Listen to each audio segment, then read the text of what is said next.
Hello, welcome to On Second Thought, where William Wagner gives us second thoughts about the corruption of our local, state, federal, and judicial family courts. I'm Joyce Pierce, co-host for the evening, and now I give you the man in the white hat, Mr. William Wagner. Thank you, Joyce. You're welcome, William. It's wonderful to be alive back here, taking my hat off to you people because you're the ones that'll make a difference. We need to form our own protective society. It's called a county special grand jury. I'm Bobby Lee. With us, Eustace Mullins, a lecturer, an author of many books. But this particular subject is the most important for today's political venue. And Eustace has written a book called The World Order Solution. Eustace, tell us a little bit, if you would, how you got started in being an author. Well, I had always intended to be an author, but I had intended to write novels, perhaps some poems, and I had absolutely no interest in any research or any nonfiction work. I didn't consider that as creative writing. So I met a poet, a very bohemian person named Ezra Pound, who was then incarcerated without trial on a more or less lifetime basis.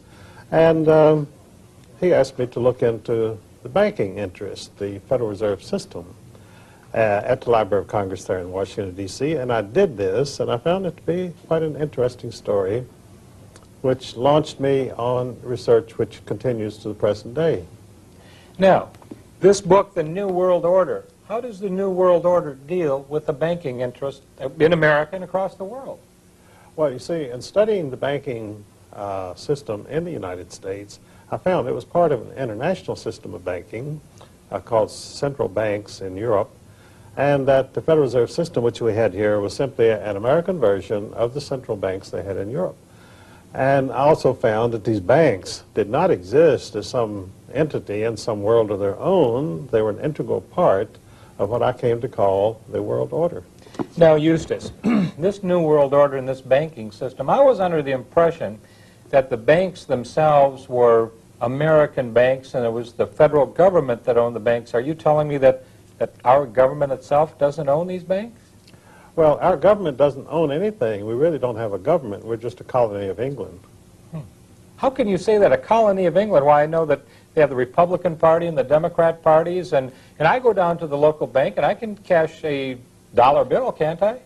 Oh, well, you can go into any colony of Great Britain and cash a check. That doesn't mean you're in an independent nation. Would you trace for me the colony of Great Britain to the United States and the banks? If I put a Federal Reserve note in the bank today, how can I say or how could you tell me that's a part of a colony of Great Britain? Well, you see, we started out as a colony of Great Britain, and then presumably we won political independence in the American Revolution.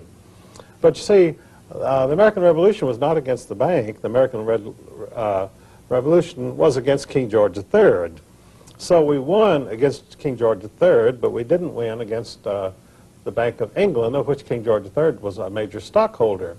So King George lost this wonderful colony over here, but he retained the banking control and continued to get his interest and his profits from his American colony, just as before. Okay, let's go from King George to the Federal Reserve. What happened in between? Because there was some time in there, and some people say that Andrew Jackson was one of the best presidents this country ever had. Could you tell us about him, and what did he do in regard to banking? Well, you see, immediately after the Revolution, when we had our wonderful independence and we could have the 4th of July and shoot off firecrackers and still pay interest to the Bank of England, which no one seemed to mind because they didn't know about it. And so Andrew Hamilton established, or reestablished, the Bank of England presence in the United States of America immediately after the Revolution, called the First Bank of the United States, which Jefferson strongly opposed.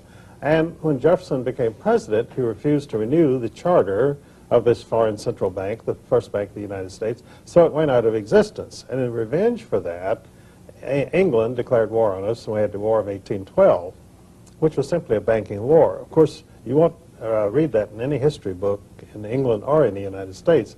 They tell you that American seamen were being impressed by the British Navy. They would stop American ships and impress American seamen. And this was the occasion of the war. Well, it had nothing to do with it. It was simply the Bank of England said, we're going to punish the United States for refusing to renew the charter of the First Bank of the United States. So anyway, the First Bank of the United States disappeared, and then Nicholas Biddle, an agent of James Rothschild of Paris, chartered a second Bank of the United States. And it was doing quite well until Andrew Jackson came along, and he said to the bankers, "You are a nest of vipers, and by God, I will rout you out." And so he did. He removed all of the government deposits from the Second Bank of the United States in 1836, which caused it to collapse. And in revenge, the Bank of England suspended all American paper, which caused the first Great Depression in the United States, called the Panic of 1837. That was strictly a banker's panic.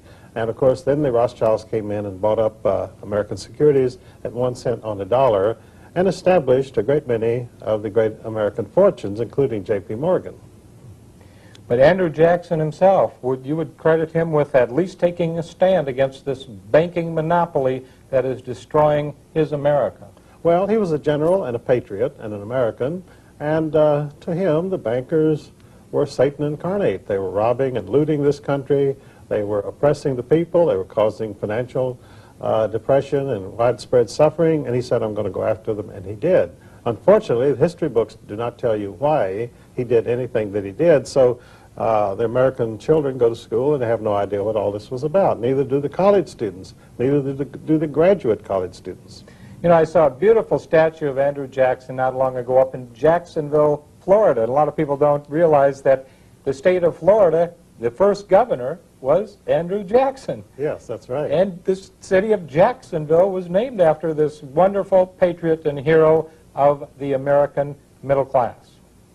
Now, let's go a little bit further. You mentioned the word Rothschilds. Where did that name come from, please? Well, there was a family of moneylenders in Frankfurt, Germany, named Bauer, which means peasant. And why these moneylenders were trying to call themselves peasants, I don't know, because none of them had ever been near a plow in their life.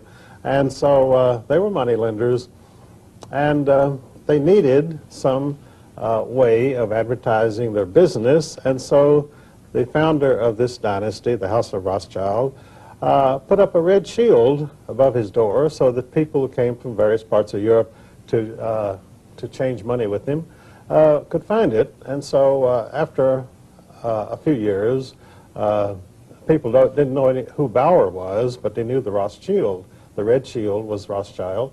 And so he simply began to call himself Rothschild.